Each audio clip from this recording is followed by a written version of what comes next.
Hey everybody, welcome to the channel. Glad to have you here. Today we have a Wood Elf versus Dwarf grudge match. And I, of course, am bringing Orion here to the battlefield. As always, he's my favorite lord.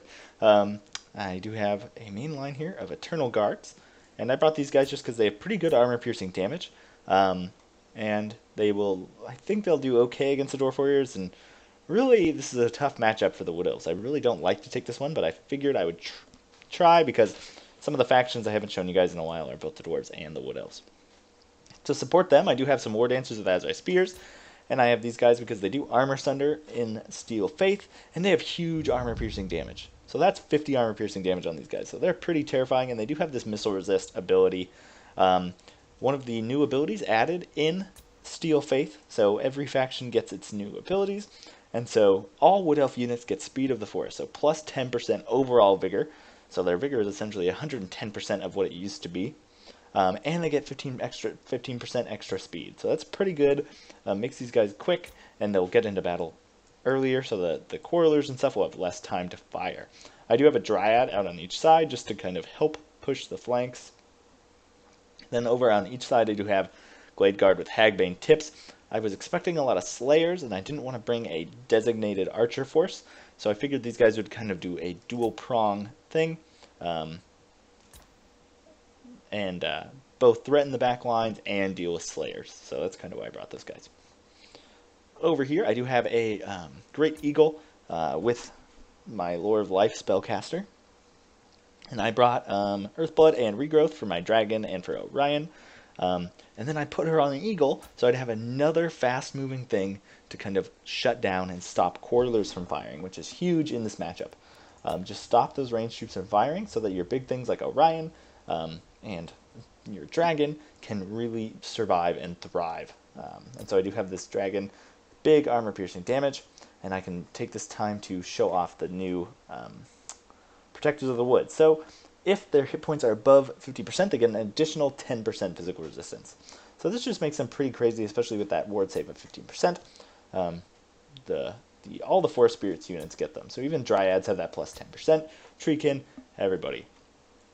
And then you can see the Glade Riders with Hagbane Tips. With that elf buff, they are up to 115 speed, which is pretty incredible.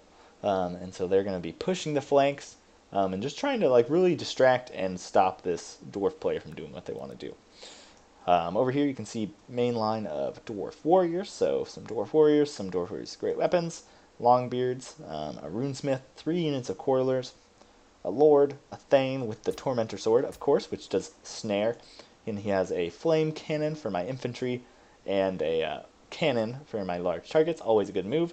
Wild Riders, Glade Riders, Dragons, it will do very well against. Miners as Blasting Chargers here in the back. He does have these Peak Gate Guard, who have a huge magical damage, armor sundering.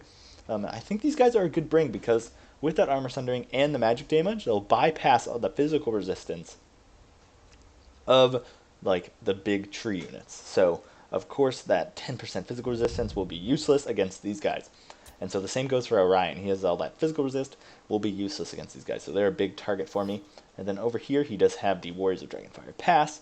And the fire damage here on these guys will definitely help out, taking out the Dryads, taking out my Forest Dragon. Yeah, and so we'll get started here. You can see I'm going to be pushing up with my Glade Riders. My front line is taking damage. But I'm feeling pretty confident. See my Glade Riders pushing up. You can watch the Flame Cannons arc in here. My War Dancer's a little bit too fast. You can see he is shooting at Orion, so that's definitely some luck on my part.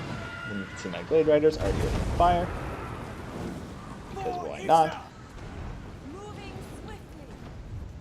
And then you can see he is pulling these Peak Gate Guard hammers back.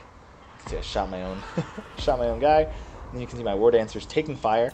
But I will be popping that plus 40% damage resist here in a second, so they won't take too much damage, or they'll take a little bit less damage. And then as I'm coming in, you can see my Dragons coming in. I'm dropping the Hounds of Orion. I'm dropping my Eagle here. I've dropped my Hounds of Orion to kind of shut down some of these guys, and while I'm microing everywhere else, this is the perfect time to Dragon Breath. And so we can just watch as these PK guard just get roasted by that dragon breath. Came in here, and I just sniped out really one of the most dangerous units. So you can see there, took out a ton of the hit points on that guy. And then you can see I'm dropping the Hawk's Talon on these guys as well. And soon my dragon will be to follow, because I can't let this just keep happening.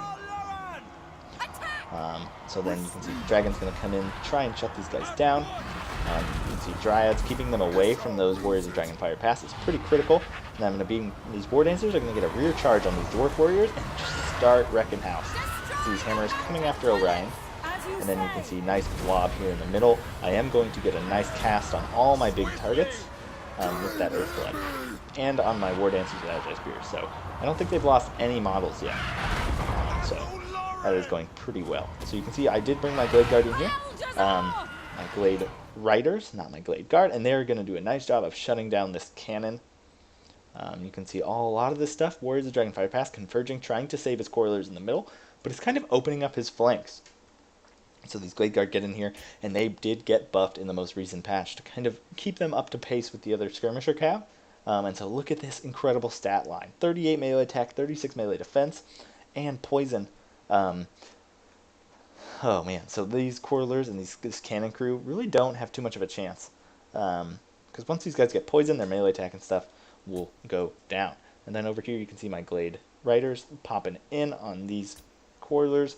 And you can see I don't think they have the worst. Yeah, they have 12 armor piercing damage, so they don't have the worst armor piercing. So they should be able to beat these guys, especially as tattered as they are. Both units are kind of half health. You can see over here pulling in my Eternal Guard. Runesmith popping those abilities. You can see these Dwarf Warriors trading pretty evenly. And you can see just this huge blob in the middle trying to take down my Forest Dragon. And these guys are doing pretty well against Orion. But again, you can see I'm just going to bring in a ton of stuff. So these Eagles are going to come in, and I'm just going to try and finish these guys off. And you can see just dropping those Earthbloods, keeping everything in the game as much as humanly possible. And these War Dancers, Agile Spears, racking up 77 kills already. So I think definitely a key in this matchup. And then over here you can see these Dwarf Warriors doing okay.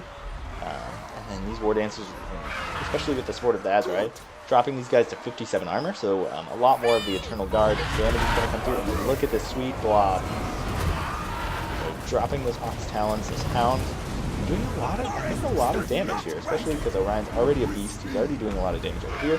And then you add those abilities in there, and you can see that Dwarf Warrior just got wrecked by that ability. My dragon is going to be flying over. I wanted its breath cooldown to be going again, so I'm going to be bringing it over here and shooting kind of over here, trying to finish off these Dwarf Warriors. And then you can see my Glade Guard cleaning up those Coilers. I should start trying to get these guys down. And then you can see over here, they do get on Orion. They take out a ton of his health.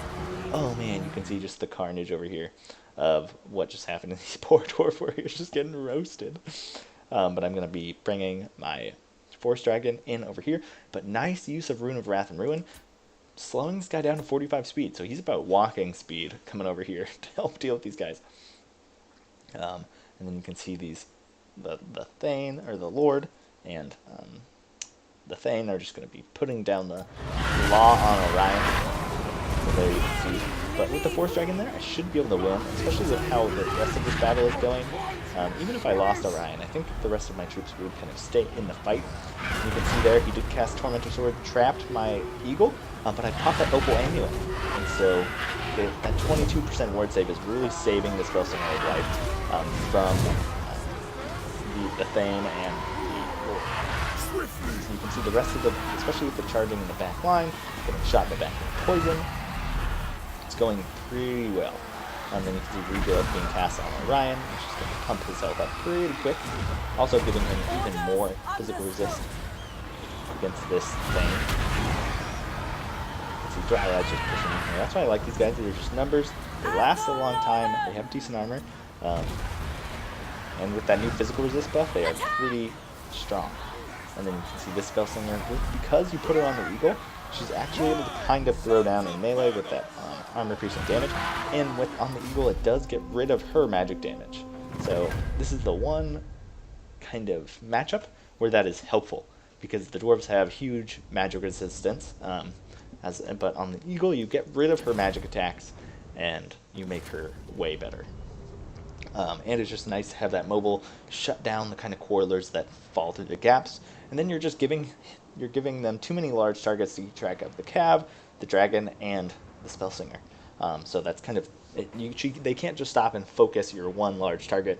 They kind of have to deal with all of them. So you can see Orion here always racking up a decent amount of kills. You can see the War Dancers, Azrai Spears, definitely MVPs. 165 against Dwarves is incredible. Over here, this one did pretty well. It has almost full health. I did forget about it.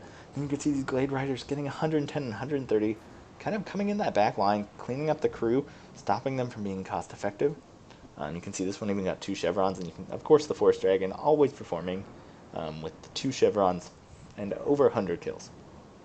So nice job there. You can see, yeah, these Quarrelers and the artillery just not quite able to do what they needed to do. The Flame Cannon would have done great work against my War Dancers, but I was very lucky that it was targeting Orion instead. And then, yeah, you can see this front line just not doing too well. With the armor sundering of the War Dancers, it just helps the Eternal Guard do very, very well. And then, of course, the PK Guard just kind of got shut down. But really great game here with Prattman, and thanks for watching. That's that.